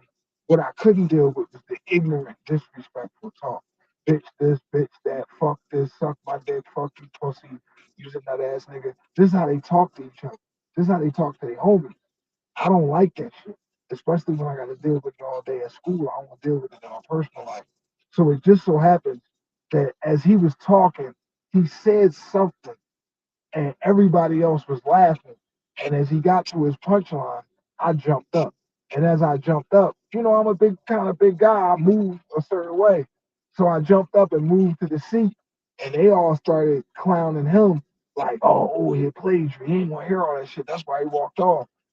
And it's crazy because that's exactly why I walked off. And I don't know how they read that shit because I did everything I could to keep that undercover. You know what I mean? Maybe I ain't as good as I think. So they keep capping him up, and I can feel his energy getting hyped. So I say, young boy, I wasn't gonna do that, man. It might have looked like I wanted to fuck you up, but I ain't even on that type of time. He said, what? You wouldn't have fucked nothing up. You would have caught these bullets. And the motherfucker pulled up his coat. He had a big ass fucking gun. I said, you know something, bro? You right, man. I wasn't even on that type of time. I just turned my back and stepped back down. But the point I'm trying to make is, what if I had to made a scene? What if I had gripped him up before we even got to that point where he pulled the gun up to let me know he had it? What if I had just smacked the shit out of him or whatever? So that's what I'm saying, bro. Like it's crazy. I did everything I could to prevent that situation that happened anyway. My mistake I made was opening my fucking mouth.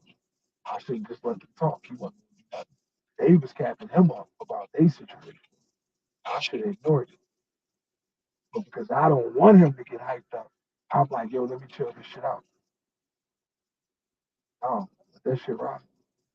Better yet, don't even be there. Don't be on the 10. Jump on the Uber. So that's what we have with the red pill. I understand why the old heads move out there and don't come back. I understand why people don't want to fuck with African Americans. And African Americans don't want to fuck with African Americans the most. Because you realize you used to be that or worse. And your thing is, if I can change, why can't you? Because you don't fucking want to. You don't want to. I'm sorry, man, Phil. I deal with an autistic child who barely can talk. But that motherfucker definitely was able to pick the teacher's code to the bathroom by watching me do it. Because he don't want to go in the bathroom with the quote unquote normal kids because they abuse him and they pick with him and they try to beat him up and take advantage of him and make his disabilities more known.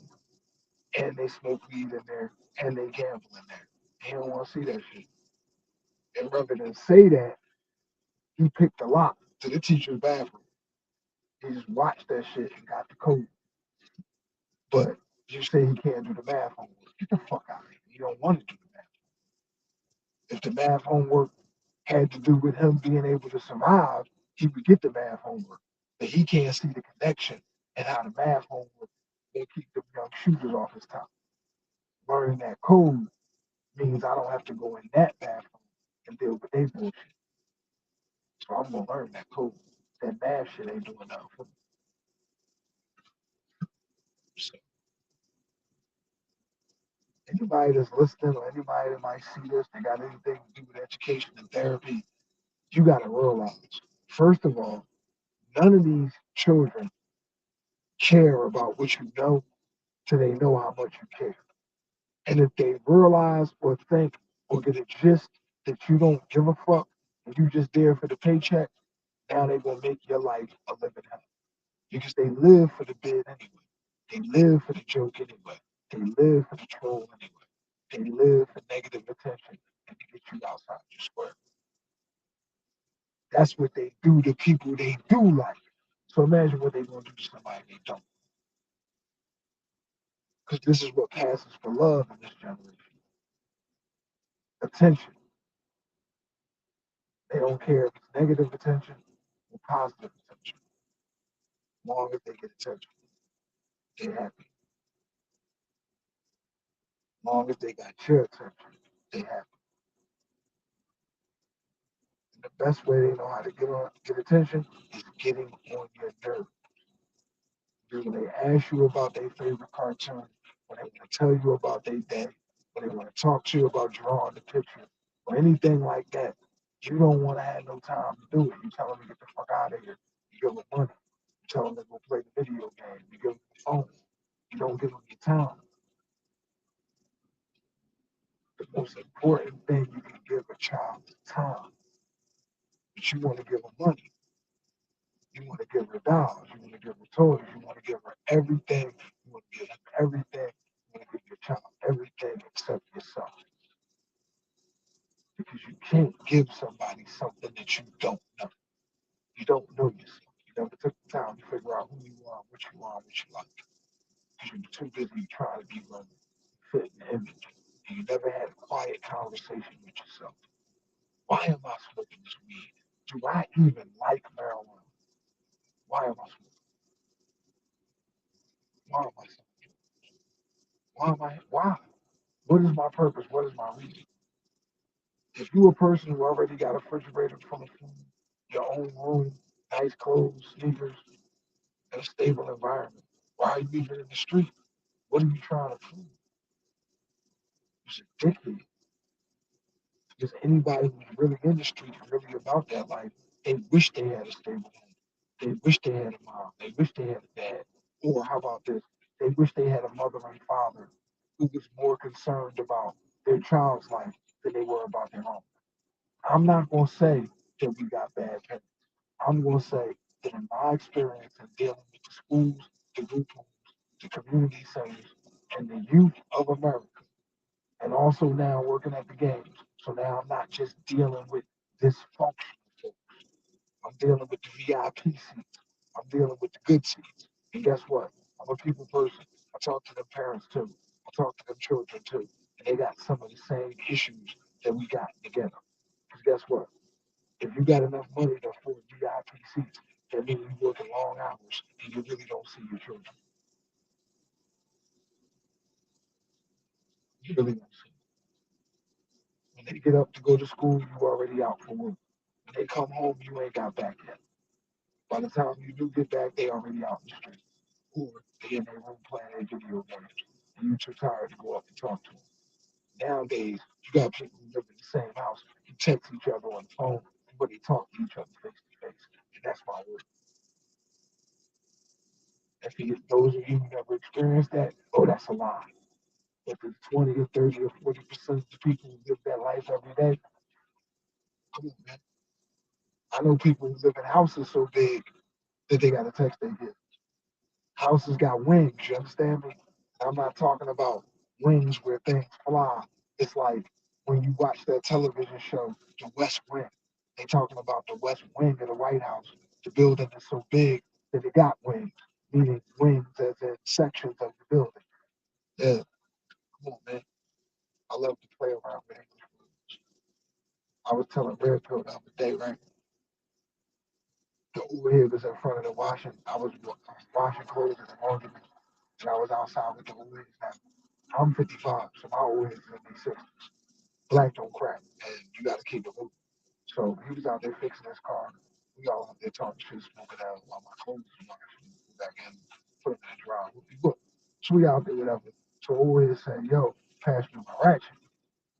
All the young boys on the other side of the street trapping and smoking, they was looking goofy because in their mind, ratchet mean gun. So they was thinking the type of way. They not even from the age bracket where the first word ratchet was a tool that you fix your car with, a construction tool. You know what I mean? A car mechanic tool, a ratchet. The next generation look at ratchet as ratchet hose. Excuse me. Well, that was some ratchet shit. Meaning ghetto, urban, nigga shit, ratchet music, ratchet club, also ratchet meaning gun. But when you old like us, over 40, over 45, 50s, and 60s, you know that ratchet actually means a tool. So I say all that to say that we having a lot of violent altercations because people run short of communication. And the reason we run short of communication is you got a whole bunch of people looking at ratchet as a tool to fix a car, as opposed to people that look at a ratchet as something to shoot you in the head. So, in its other words, too, good in Philadelphia, are you good?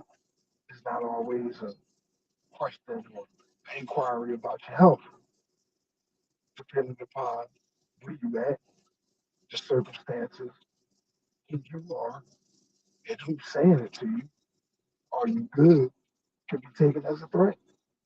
You good over here? Are you good? I'm good, young boy. You are? I'm straight. You good? I mean, or are you good? Could really mean how are you? Are you good? It all depends on who's using it, where you at. And there's so many different phrases and words that we use in English that have multiple meanings. And of course, the most famous, we can take it back to Run DMC. Not bad meaning bad, but bad meaning good. Jigga, jigga, jigga, jigga, jigga, jigga, jigga, jigga, jigga, jigga, jigga, jigga. There it is. Shout out and rest in peace to Jam Master Jay. Not bad meaning bad, but bad meaning good. And when you call something hot, you're not really referring to the weather all the time. That's a hot bar. Now, maybe hot bar. And depending upon if you're talking about drinking, you're talking about music. That's a hot bar. That could be a bar that the feds is watching. That could be a bar that's under indictment because the motherfuckers is selling shit out of that bar. So it's hot with law enforcement. Or it could be hot because it's real popular. It's the hot spot. It's popping. It's burning up. You know what I mean? It all depends on the situation, time, present, place, and thing, you know? Uh, it is what it is, man. English is a very, very confusing language. Where one word can mean multiple things, and the same word could be spelled totally different ways. Like there, you got THERE, you got THEIR, and then you got there, THEY apostrophe RE.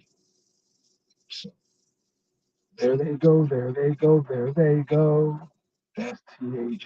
And then you got their gun. That's THEIR.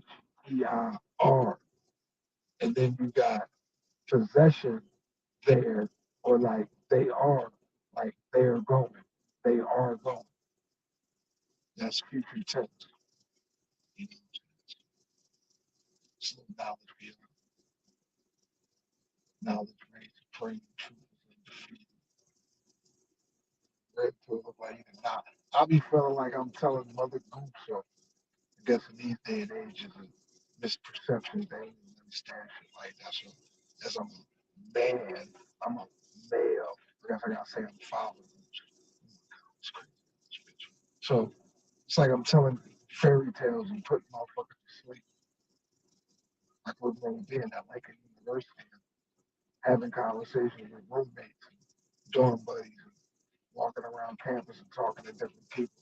You being the girls, John, being the freshman, you talk to people. You get ready to leave, and I was standing at the doorway and keep talking because I always had something else to say. Hour go by, 2 hours go by, motherfucker sitting there snoring, and I'm still talking. Not realizing they didn't went to sleep already. Motherfucker wake up 2 hours later, I'm still talking. Motherfucker be like, damn, dude, I went to sleep and you was talking. I wake up and you still talking. You're not even really talking to us, you're talking at us. You're like a prop in your movie. Hey, man, we all actors in each other's movies, bro. You gotta learn how to write your own script. Because if you don't, you always gonna be following the script of somebody else. Unless you're the lead dog, the view don't ever change, bro. You're always gonna be looking at another dog ass. One more time. Unless you're the lead dog, the view will never change. Go look at a dog sledding video. Go look up dog sledding. You got one dog that's the leader of that pack. All the other dogs is following behind. Each dog got his face in the next dog's ass. It's 12 dogs. The 12th dog is behind 11 dogs' ass. Unless you're the lead dog, the view never change. So you got two choices. Don't compete with other people and run your own race or learn to smell dog. You know, a lot of y'all learn to smell dog shit. Y'all smell dog shit so much. You have no dog shit. That ain't smoking dog shit. Just because you want to put a fancy name in front of one Cranberry runs, OG runs, Larry Bird runs, Gary Payton runs. Any of y'all niggas never seen Gary Payton or Larry Bird play basketball live in concert. Some of y'all niggas is trying to sell me OG Larry Bird and OG Gary Payton wasn't even born when the niggas was at their highlight, at their top. Fuck out of here. Do you understand how much mental fortitude and forgiveness and humbleness it takes a polo low life from 85 who done survived from 1985? Actually, I survived since 1968. And I've been officially outside and in the clubs and active in the streets and putting my life on the line, going outside clubs, parties, and bars, and getting in places I had no business getting in as a teenager. But because of my ability to maneuver, my gift to gab, my emotional intelligence, my ability to throw a jab and a hook and not be shook, my ability to make connections with gangsters and killers and hip hoppers and weirdos and fly ass chicks and racist white bulls and crooked cops and make them realize that we all people. Like you're not getting over on me, you're not playing me, you're not gonna chump me. It is what it is. I am who I am. I'm consistent. I'm the same bull all the time. You know what I mean? I got multiple faces, but I keep them the same in all the places. Hell, I'm in different places. I'm different places, and I got different faces. But I'm the same in time and circumstance. When I'm around gangsters, I don't act like a gangster, but I don't act like me either because I know that ain't what they're into. That's gonna be too much weirdness.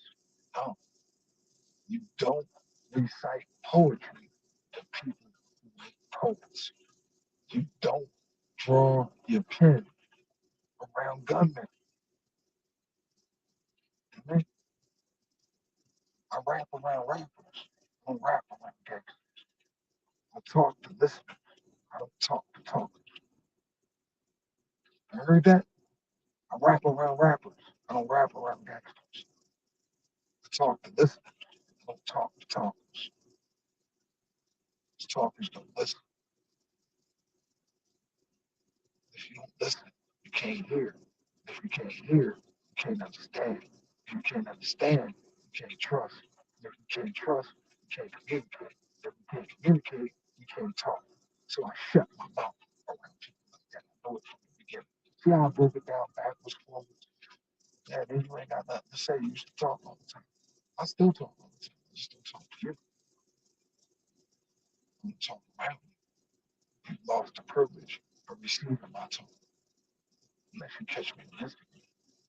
But in person, I'm back with you, bro. No, so we ain't succubus. We ain't trading sexual energies and we ain't bumping up because when I interact with you, I gotta interact with everybody you didn't interact with. And unfortunately, your inner parts is a graveyard right now. A lot of dead semen cells up in there. A lot of negative, hateful, jealous energy. You negative, hateful, jealous niggas you've been letting have a pity party up in your pussy. I'm sorry. I can smell this shit. I can feel it. I'm an energy reader. And I can believe when energy has been violated and when energy has been dissipated. Look up them two words to get back. It has been violated, and when you got violated, a lot of energy got dissipated on me. So I like solo dissipation, not multiple dissipation or no alliteration. Because it leads to consternation and frustration and sexual deviant devastation. So I don't like demons up in the scene. I'm sorry, can't do it.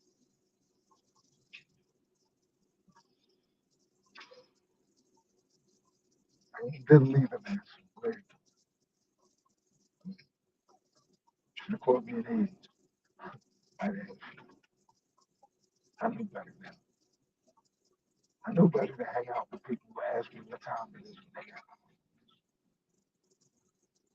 You have a phone. It's not dead. Why are you asking me what time it is? Get the fuck out of here. I'm sure you can find somebody else to do it. After all, we post big bills and post. So, shout out to High Sign Poppy Campbell. There is a door. Uh, shout out to Zip with the drip. Let's get to that. Stop. Shout out to Red Pill Rescue. The truth is undefeated. You know? Shout out to OG Bizzle, but I digress. Really walk with me. Gang, gang. You we outside after the beauty season concert, the birthday celebration, the 25th anniversary of the truth. It definitely was the truth. It wasn't a lie. It's definitely a lie. It's definitely a good concert. Um, I'm assuming that, and I know you shouldn't assume, because when you assume you make an ass out of you and me, but hey, I'm assuming that because of the crystal clear quality of the sound, and I know D's situation after his little run-in with them bullets prevent him from rapping in his full voice. So I'm assuming that he was assisted by the soundtrack because that shit sounded real good. Like Dean still got it, but because his lung got shut out, no disrespect, these facts. He can't rap like he used to. He can rap like he used to. He don't sound like he used to. Let me rephrase that because my guy ain't lost none of his veracity. He ain't lost none of his viscosity. You used to look them two words up. Every time OG doesn't talk, I try to give you some more vocabulary and give you some more real words to improve your conversational skills and update your situation. You know what I'm saying? How you present yourself, how you carry yourself, how you communicate, how you express your feelings. You know, like I said, he lost none of his viscosity. He lost none of his virulence. You know, none of that. His verbs, you know, very violent, very victorious, very virulent. And all the words of when it comes to me, when it comes to lyrics, you know, it's not what he says, how he says it, because of his physical situation. limitations of this local court in order to prevent us from getting the North Street Billy circa 98, circa 99, circa 2000 to rock the mic. Being yes, the beans, Cosby Cab, mixtape beans, we got it, but we didn't get it. Because like I said, one man gets shot for his voice, another man gets shot 9 times and becoming one of the most successful, famous actors in the world. So, what you gonna do? DP and be wrong. I didn't know him as well as I know Beans well. You know, you couldn't work at Black and Nobel, you couldn't have been in the mix like I was in the mix and didn't know him. You can't be backstage at shows, you can't be barricade doing shows, you can't be connected with certain bodyguards and certain high level, I don't want to say gatekeepers because I don't need gatekeepers. I just know people who work for record companies and promotional companies, and I knew them before they worked for record companies and promotional companies. And I'm still people over here, even when they be famous, just because they don't give me money, just because they don't put me on, just because I'm not at every concert with that artist, or I'm not on their Instagram page, and I'm not buddy and boo hoo with them all hooked up, throwing up gang signs and pictures. You know, that don't mean that that person is still my people. That don't mean that you don't still have good memories and good times. And if I can come out and my schedule is free and I'm not going to be too inundated with bullshit, I'm going to come out and support and I'm not going to ask for no free ticket. I'm not going to try to pull my OG card and get some sympathy because if I'm not close enough or cool enough or well enough for you to think about me in the first place, I'm not calling you and seem thirsty, especially when I got the extra money to afford to take it. You know, I ain't got VIP money, but I got mid-range money. I got more than nosebleed money, and I got less than VIP. I got VIP money, but if I got the VIP, I wouldn't have to have, should I say, the quarterbacks music. I wouldn't be able to have my bottles. I wouldn't be able to have my big ass IPA. You know, I'm not ball. I'm a regular dude. 4, 5, $16 beers. That's crazy. Especially when them same beers is $4 at the dump. The IPA, big ass, 22 ounce IPA. Yeah, my favorite of the month and stuff. And they shouldn't have to pay $16 for a beer. But that's my point with that money shit. Like you, like you behind the fireball, and when you somebody that's trying to come up and save your finances and your resources to get ahead in life, you hustling backwards when you go partying on the weekend, spending money. It's that little $60 here to get in the club, that little $30 there for the C3 Alfredo, that little $25 for the eight pack of backwoods, the wraps, that even bunch of chicks something to eat. You put some money in the gas tank, and you move $100 in. You know what I'm saying? At times that by a daily basis. You know what I mean? And let's be real. Most of y'all niggas ain't making $100. Now, most people are not making $100 a day, especially if you got a legitimate job and you factor in taxes. I'm gonna just give you my little 14, 15, 15. Well, listen, my situation is depending upon what state I'm in, because we could do Pennsylvania, we could do Jersey, and I've done Delaware, and I've been in DC. As a job. As a job, I've been to New Jersey, the Cure Center, Atlantic City, where I work several times. Beaver, New Jersey, you paying me $18 an hour. Right? Delaware, I've been to the University of Delaware only. I've been to Delaware football games, and I've been to Delaware basketball games. In the capacity of security manager. I think Delaware was 16 or 17. I'm not sure. I know it's more than just and then, like I said, it's Delaware and Jersey. And then when I work in Philadelphia, Pennsylvania, it's like 14, 15, you know. And my point is, if I work 6 hours at $15 an hour, that would be $90. But I'm not getting $90. I'm getting $90 minus whatever they tax me. I don't know what rate I'm at, but you know what I'm saying. Let's do 100. It's easier to do 100 because I'm not gonna break it down to you. So if I made $100 tonight working this country, and Uncle Sam took 15% instead of the 100, I get the 85. So that's tight. You never gonna get what you work for unless you work for yourself. Because if you pay taxes on your own money and you pay taxes on your own business, if you are your own best customer, how can you vote? Because now you're not robbing Peter to pay Paul. You're robbing Peter to pay Peter. You can't rob from yourself when you are the best customer.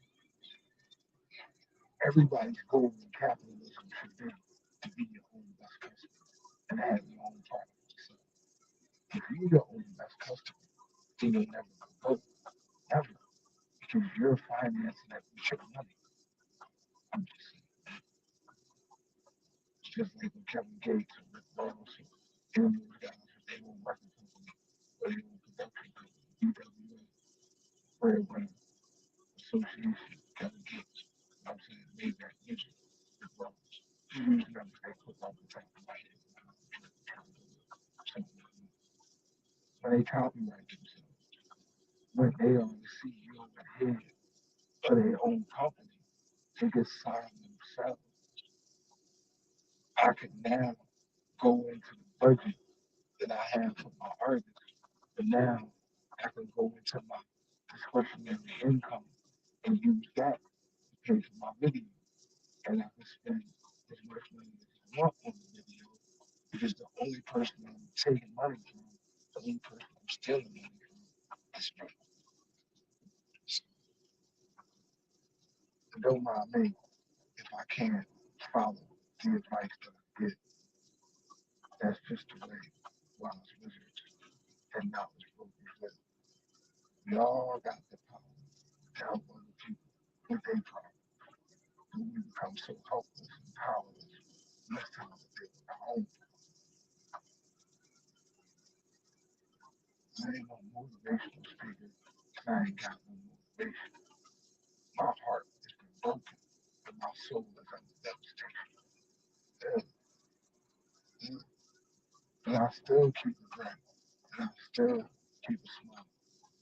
I try to remain calm, even though everywhere around me, Philadelphia is violent and awful. Should walk with me, gang, gang, I'm the best people spin out.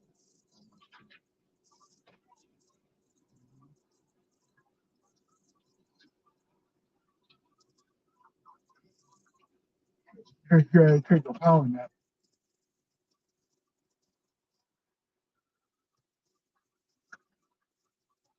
They turn on.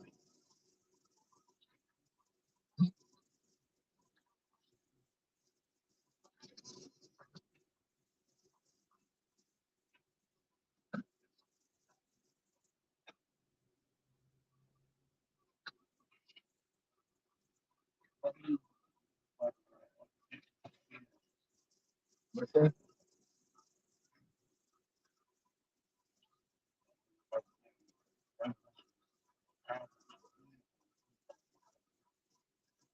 the fuck? What gibberish is that? There's like now the gibberish you just broke.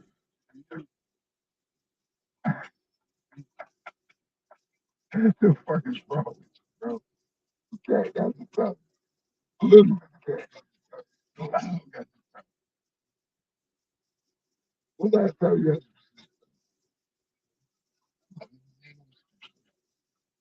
Normally you be running around and stuff. I will say this. After that good meeting, this project he definitely can be under sleep.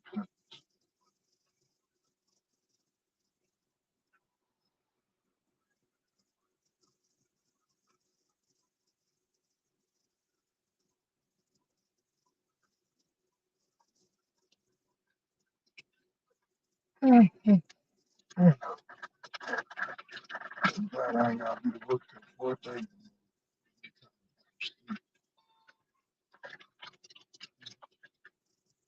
I drunk. I don't even drink. I had like 40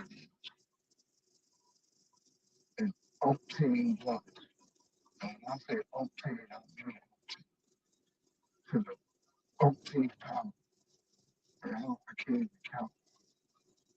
I feel like my man Tom, who was a tank gunner in Desert Storm. They said, Tom, how many people you killed? He said, man, I stopped at 75. I said, 70 fucking five. He said, man, I was a tank gunner. My job was to gun the tank. Like, how many boom in the tank with the thing that stick on top of the tank? Boom, boom, boom. That's me. That's my job. He said, man, I couldn't really see the motherfuckers. We had night vision. He said, man, like daylight comes, I'm killing motherfuckers off the tank. I don't know how many people I killed. Man who's responsible for checking the bodies said all the way up to 75. After that, I stopped asking. I don't know. I don't know who I killed. He was like, most of the attack packages at night. When you use the infrared glasses, so he's like, I don't see the motherfuckers. I'm in the tank. You know what I mean? They don't have us out there. Like he's like, they ain't like that shit in the movies. The bull be on top of the turret, on top of the tank. He's like, no, it's not like that. We inside the tank pressing buttons. It's like war game. You feel me? Red. It's like war game. Everything is virtual reality, but it's reality. Like they controlling these weapons with drones.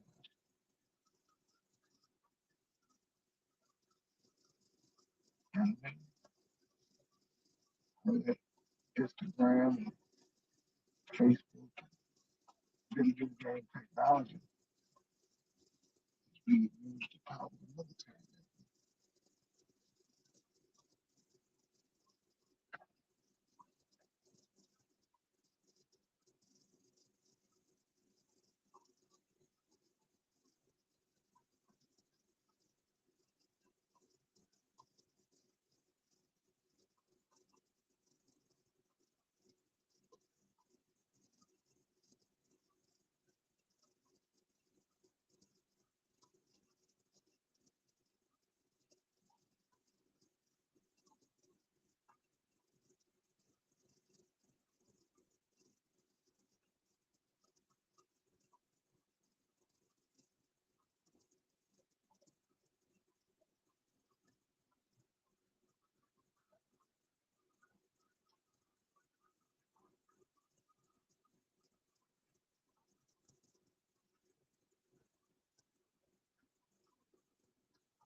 time to take my shit. Yeah.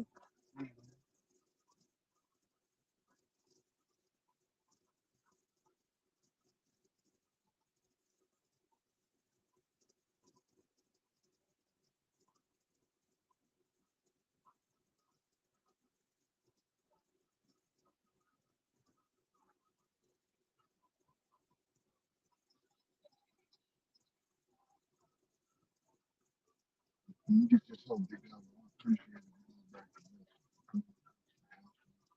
this. Like, that's cool to stay with there it is. You know, sometimes, you know, You know what I mean? Or in some aspects, far fetched. Too much like right. this, because to me,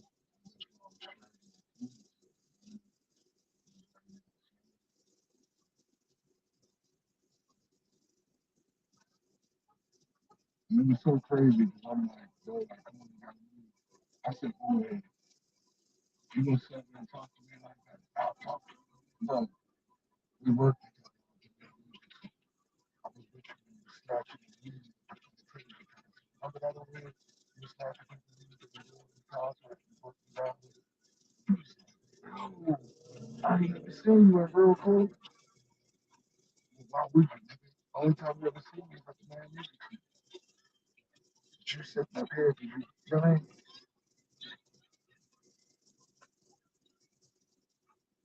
You trying to take motherfuckers' weed. Stop.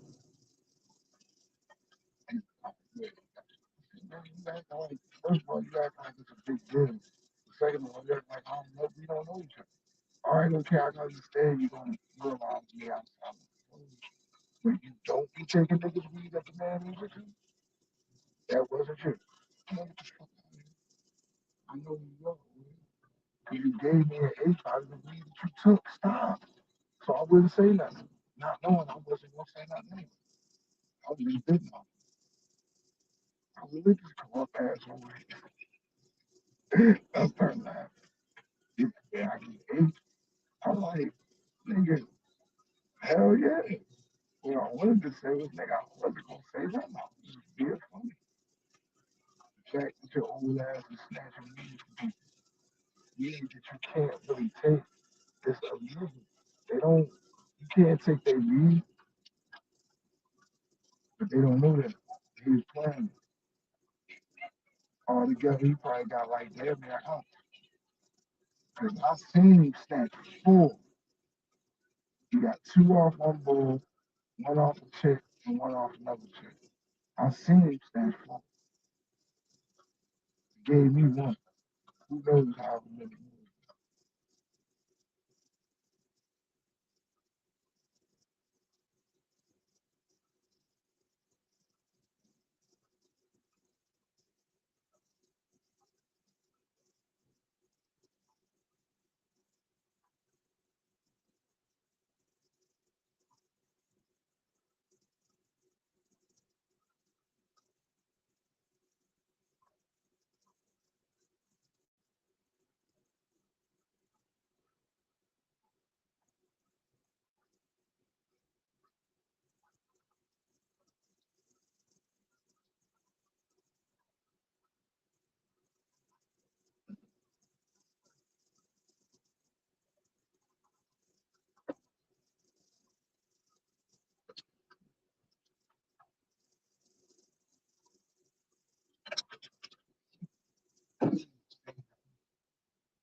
more? Man, look,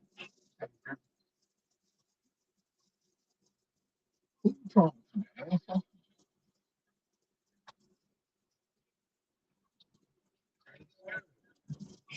What scenario?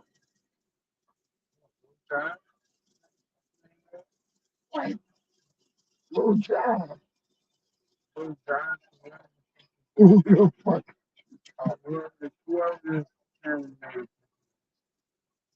What cat? This cat? Was we still on camera? The fucking Lil John.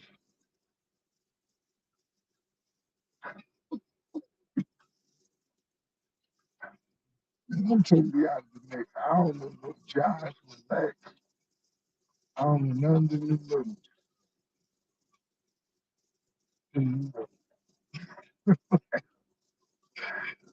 Last little I know is little Bizzle. That's crazy. Look. But they done brought back little baby. It looked like the baby that came back. But by the judge's rap, he should stay away.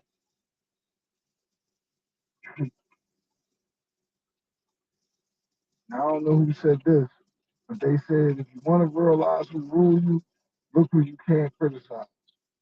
And from where I stand, there's two groups of people who you will be shut down if you open your mouth: the Jews and homosexuals. So I know a lot of conspiracy theory and woke theory and all, even gematria to a certain extent, by, I guess you could say, circumstantial evidence point a finger at the Jewish cabals. And, you know, and it's something to that. So you name yourself after money, of course you're going to be rich. Diamond, Goldstein, Ruby, Silversmith. Come on, bro. What other people name themselves after money?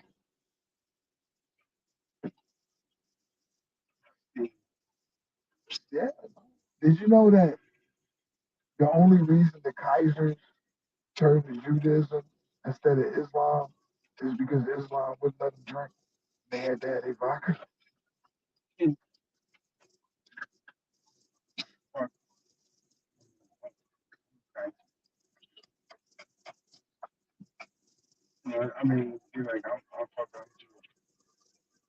Okay. If you subscribe to the theory that Jesus was a Hebrew, if you subscribe to the theory that that's a literal story and not a figurative story, then he did speak Hebrew. All these motherfuckers running around and they claim they speak Yiddish. The fuck is Yiddish? What the fuck is that? Yiddish. That sounds like a fucking goaltender that the Flyers bro. Replacing Bernie Perrant live from Czechoslovakia, Robert Yiddish. Yiddish sound like some type of like weird food or something. You got some Yiddish? And medicinal shit. Yeah, listen, it's Yiddish. Man, I don't know what you talking about, but I took some of that Yiddish. Man, that shit had me right. I know you fuck with sea balls, bro, but that Yiddish shit, they don't see no fast. Yiddish, that sound like some type of condition that you develop. You got the Yiddish. Care of yourself. You got the Yiddish. I did? Oh, man, that's a bad joint. Yiddish got high mentality. I know niggas who had Yiddish all the time. So, fucking back. I'm glad that shit, man. Man, you put that shit on the board. Usually, do that army shit. The Yiddish. The Yiddish was bad. Grandma, grandma used to always tell us, just roll some tussle off. Just some tussle. Do that Yiddish. Like, grandma out there, roll some tussle. Secure the family. Roll some Yiddish, man. You got money.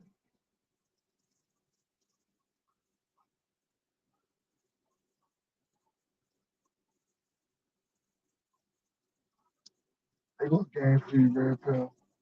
Make a dumb nigga say something that ain't true. It's Yiddish or word. Say something in Yiddish.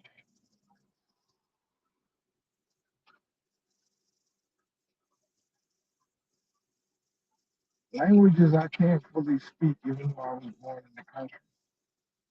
I'll take English for two, Alex.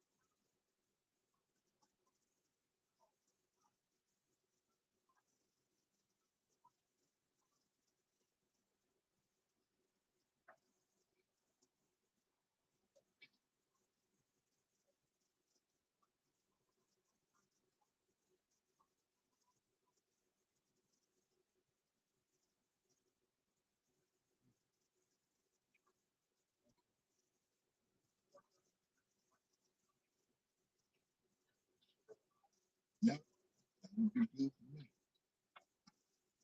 for me.